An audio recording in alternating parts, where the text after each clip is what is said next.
special trip para sa biyaheng inyong masaksihan subong mga kapamilya. Bangod gin-invite kita sa Joints and Journeys Travel Center para magupod sa biyahe sa Bantayan Island. Kag syempre, upod kitang tag-iya kag General Manager sa Joints and Journeys nga si kapamilya Frederick Pe. Sa pagbiyahe, you're gaining friends.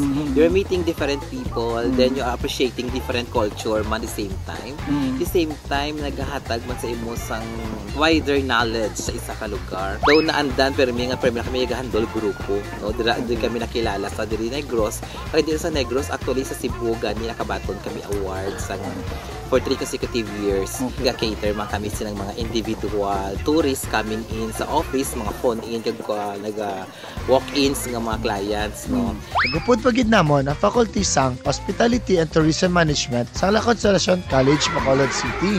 Bantayan is a good place. Amo na subong ari sa Bantayan. Nagbiyahe sa Bantayan. Kaya nabatian namon nga nami man ang Bantayan. So tigbiyahe namon. No? Second time ko na ini nga makakadto sa Bantayan Island mga kapamilya.